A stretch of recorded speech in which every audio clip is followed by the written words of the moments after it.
Hello, this is Phillip welcoming you to a special digital edition of the Enfield Talking Newspaper for listeners on Sonata, YouTube and SoundCloud. Our tape and CD production team are taking a break and will be back on the 9th of January. The news stories in this edition come from the Enfield Independent, Dateline the 24th of December 2014, and are the copyright of NewsQuest London and used with their kind permission. This week's top stories include Man caught on CCTV firing gun found guilty and School Trust chairwoman forced to resign. First, some special notices and announcements, beginning with changes to refuse and recycling collection times from now until January the 12th. If your normal collection day would have been Monday the 29th of December, your refuse will be collected on Tuesday the 30th of December. If your normal collection day would be Tuesday the 30th of December, your refuse will be collected the following day, Wednesday the 31st of December. If your normal collection day would have been Wednesday the 31st of December, because of the New Year bank holiday, your refuse will be collected on Friday the 2nd of January. If your normal collection day would have been Thursday the 1st of January, because of the bank holiday, your collection will be on Saturday the 3rd of January. If your normal collection day would have been Friday the 2nd of January, your refuse and recycling will be collected on Monday the 5th of January.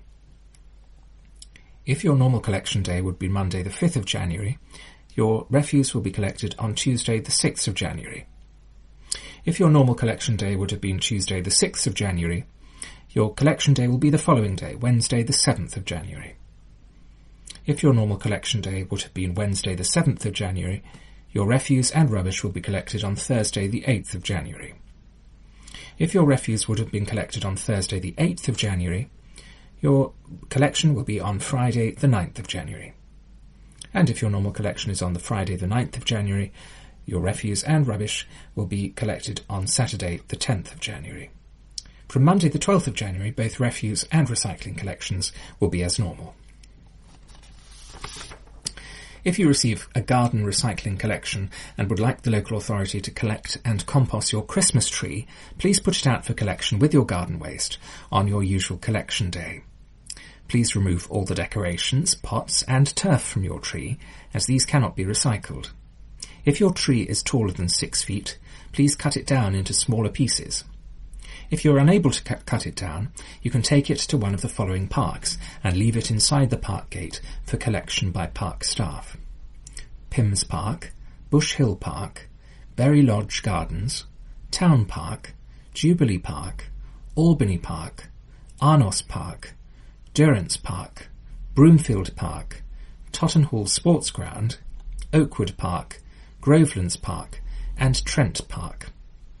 You can take your trees and leave them inside the park gate for collection by park staff until Sunday the 11th of January. And now on to our first item of local news.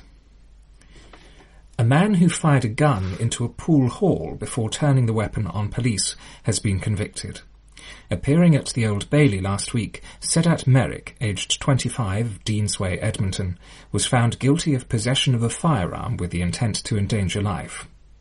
Oktay Ayanoglu, aged 22, was also convicted of the same offence. Merrick and Ayanoglu fired 3 shots into the West Green Pool Bar in Haringey on the 23rd of May. But National Crime Agency officers were carrying out surveillance in the area and spotted Merrick as she shot into the pool hall. Merrick turned his gun on NCA officers before running off and continuing to shoot at them. After realising he had run out of ammunition, Merrick dropped the gun on the pavement and gave himself up. Ayanoglu was arrested running from the scene. Merrick and Ayanoglu are due to be sentenced at the same court on the 9th of January 2015. Both were acquitted of attempted murder. 3 days after the original incident, officers arrested a 34-year-old man and a 21-year-old man in connection with the investigation. The 34-year-old was subsequently charged with attempted murder and possession of a firearm with intent to endanger life, but the case against him was later dropped at court. No further action was ultimately taken in relation to the 21-year-old.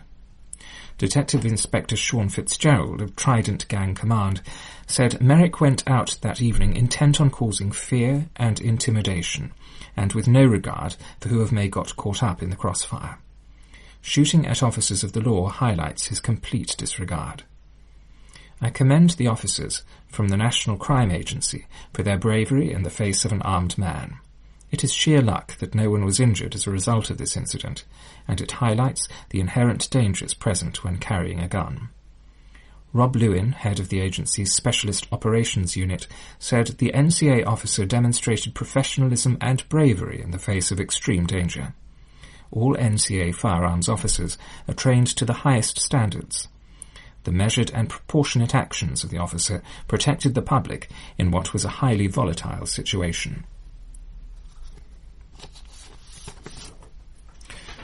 A school trust chairman who suspended 2 head teachers and a director has herself been removed from her position, the Enfield Independent understands.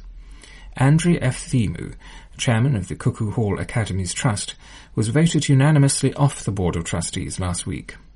Miss F. Thimu suspended Cuckoo Hall head teacher Sharon Armett, executive head teacher Patricia Sauter, and her husband and trust director Phil Sauter earlier this month for gross misconduct. The school in Cuckoo Hall Lane, Edmonton, is now under investigation from the Department of Education following the suspensions. The primary academy was the first of its kind in the country and went on to open Woodpecker Hall Primary Academy in 2011 and Kingfisher Hall Primary Academy in 2012. Its sole secondary academy, Heron Hall, currently operates on the Cuckoo Hall site in Edmonton with 180 pupils, but is aiming to become an 8-form academy with upgraded buildings in Ponders End by September next year. It is also understood that Nick F. Thimu, the Trust's Estate Services Manager, was also suspended earlier this month and is being investigated. A Trust spokesman said, "The board is working hard to ensure that CHAT schools continue to operate as normal. The board will continue to assist the investigation until it is completed in the new year. More information will follow in due course." Floriat Education, a group that runs primary schools in London, and of which Mrs. Sauter was a board member, defended the executive head teacher. The directors of Floriat Education released a statement which read, "Patricia Sauter has decided to stand down from the board of Floriat Education, while she is subject to allegations that will be independently investigated in respect of Cuckoo Hall Academy's trust. Mrs. Sauter has stated that she is innocent of those allegations made against her, and looks forward to her name being cleared." The board of Floriat has reluctantly agreed to Mrs. Sauter's request and agreed with her that the strategic advisor relationship between CHAT and Floriat should be suspended pending the conclusion of the investigation. An Enfield elderly people's group has welcomed pledges made by all 3 MPs in the borough to protect universal benefits for pensioners. Members of the Enfield Over 50s Forum travelled to the House of Commons to hold talks with the borough's MPs and urged them to back benefits such as the bus pass, free prescriptions, winter fuel payments and television licences for the over 75s. The 20-strong Forum deputation was told by Edmonton MP Andy Love, "I agree to pursue all options in Parliament, including lobbying the front bench and the Parliamentary Labour Party to drop the proposal regarding the winter fuel payment, and to agree a clear statement of support for universal benefits." Nick Dubois, the Conservative MP for Enfield North, said, "My party pledged at the last election to protect universal benefits for pensioners, and that's exactly what has happened during this Parliament. I have no doubt that this policy should be continued into the next Parliament. I hope that it will once again be a centrepiece of the Conservative Party manifesto for the next general election." David Burrows, Conservative MP for Enfield Southgate, added, "The government is backing pensioners who have worked hard and saved hard. I am committed to supporting universal benefits and will do what I can to make my party's manifesto clear on this issue."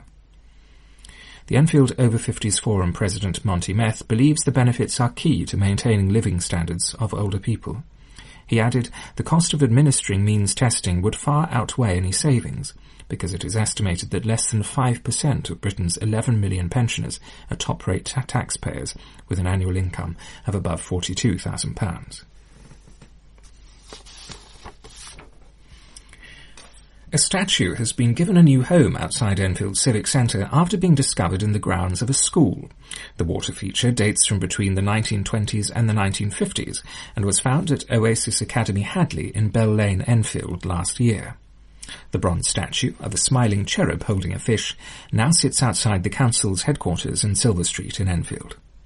The statue was cast by Maurice Singer, a British art foundry established in 1848 and famous for its sculptures including Eros, the lions at Trafalgar Square, and the doors to the Bank of England, as well as casting bronzes of sculptures by Henry Moore. Councillor Andrew Stafford, Enfield Borough Council's Cabinet Member for Finance, said, "When maintenance workers discovered the statue from such a famous foundry, we thought it was important we saved it for posterity. At no cost to the council, the statue has now been given pride of place outside the Civic Centre, where we hope more people can enjoy it. We don't know who commissioned it or its history, so if any old scholars from Albany School, which was there prior to Oasis Hadley, know the history of the statue, please let us know." A host of shops have been raided for illegal alcohol and tobacco. Trading Standards officers and Revenue and Customs officers swooped on 13 premises, removing 1,460 cigarettes and 900 grams of tobacco, along with 12 bottles of counterfeit vodka. Enfield Borough Council's Cabinet Member for Environment and Community Safety, Councillor Chris Bond, said, "Traders who sell illicit booze and don't pay the duty on cigarettes and alcohol are ripping off the taxman and diverting money away from vital public services. Not only that, but they're getting an unfair advantage over legitimate traders who pay their dues. It's unfair, illegal, and we won't stand for it."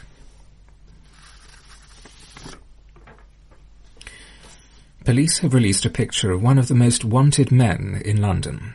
Patrick Cosolo, aged 33, is suspected of grievous bodily harm and is one of the Metropolitan Police's 12 most wanted people.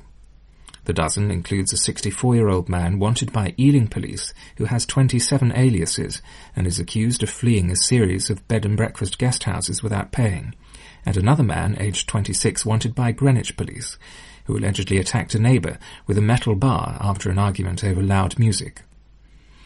Commander Simon Letchford of Territorial Policing at the Metropolitan Police Service said, "We are stepping up our activity to locate and arrest outstanding wanted suspects as part of our ongoing response to tackling burglary and violence. We will not give up in the search to find people who flout the law and cause people misery. We will use every means available to catch them. The use of fugitive teams and other daily operations will continue to ensure those wanted are caught so they can face justice." A community facility combining a library and healthcare services has opened its doors. The former Ordnance Road Library in Enfield Lock has been replaced by the Ordnance Unity Centre, which will hold a community hall, doctors and dentist surgeries. The hall and library opened last week, with the GP surgery due to open on the 5th of January. A multi-million-pound development, the hub has been built in just over a year and replaces the Kettering Community Hall and Ordnance Road GP surgery. Ray James, the Director of Health and Housing and Adult Social Care at Enfield Borough Council, took councillors, MPs and invited guests on a tour of the facilities. He said one of the greatest things about it is that it provides for an increased GP list for an opportunity for about 10,000 people to be registered, which is much needed in this area because there are lots of people not registered with a GP currently. The GP will also be open in the evenings to help people who are working. Councillor Ozzy Uzanoya, Associate Cabinet Member for Enfield North, said, "This is a wonderful building is now a reality. Occupying a prominent position at the junction of two major roads, it really is at the heart of the community and is easily accessible.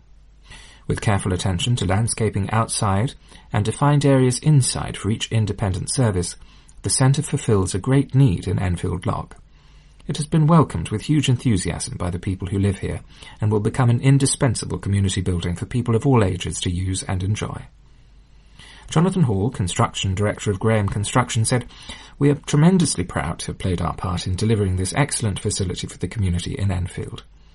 Haverstock Healthcare won the contract from NHS England to provide GP surgeries at the centre.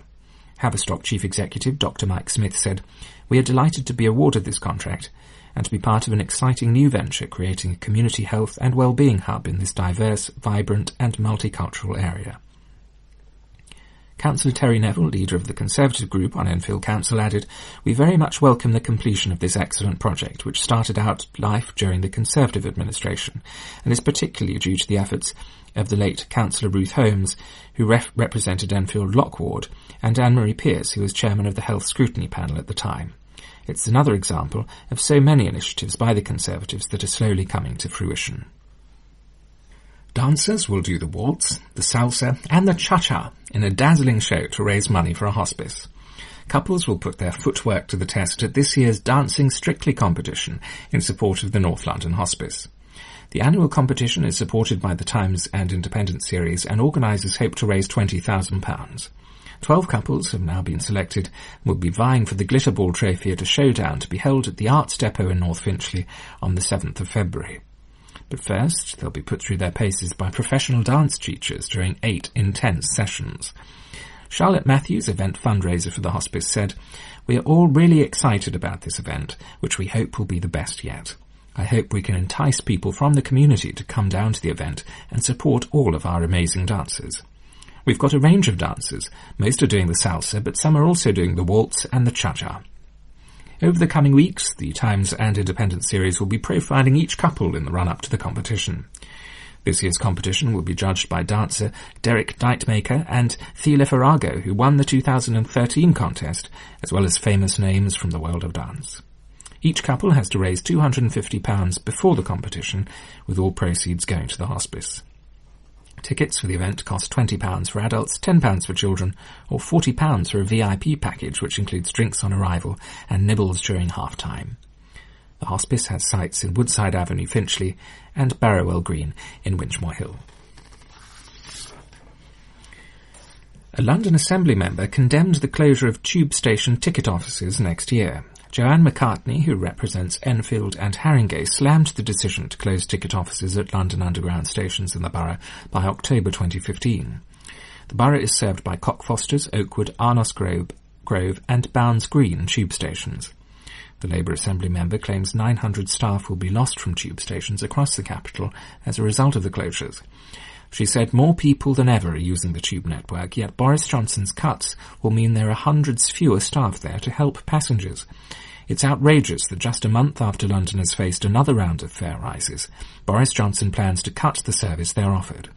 It's a real case of the Mayor asking Londoners to pay more and get less in return. This fight isn't about whether staff are based in ticket offices or on platforms. It's about whether there are enough staff overall to provide customers with a good service, particularly the elderly and disabled. Before he was elected, Boris Johnson promised voters that he would not close any of the capital's ticket offices. Now he's set to axe them all. Londoners will have to ask how much the Mayor's word is really worth.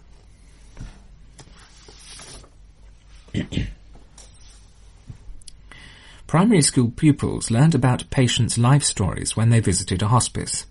Year 5 and 6 pupils at Highfield Primary School in Highfield Road, Winchmore Hill, created memory boxes and poems after spending time talking to patients at the North London Hospice's Enfield site in Barrowell Green. The programme culminated with a celebratory tea at which children and parents, patients and staff joined together to display their achievements and discuss their experiences. North London Hospice art therapist Karen Clements, who led the project, said, "We are pleased to have partnered with Highfield Primary School on this exciting project, which enabled their pupils to gain an understanding of the services provided by a hospice and helped dispel any anxiety or fears they might have about death and dying. This has been an extremely rewarding experience for all participants, and our patients found working with the children energizing. The artwork created will be displayed in the hospice's open space before going on display at a whole school assembly. We very much look forward to continuing this prosperous partnership with Highfield." Highfield Primary School's Deputy Head Teacher Helen McGovern said, "Highfield Primary is delighted to be involved in this community partnership project, one in which our pupils have learnt about different people's lives and experiences, whilst at the same time finding out about the important services being provided by North London Hospice." Terence Foskett, one of the hospice's patients, said, "This experience has been a real eye-opener. The children have been wonderful and a real credit to their parents and teachers. I've thoroughly enjoyed taking part in the project and looking back on the great memories in my life."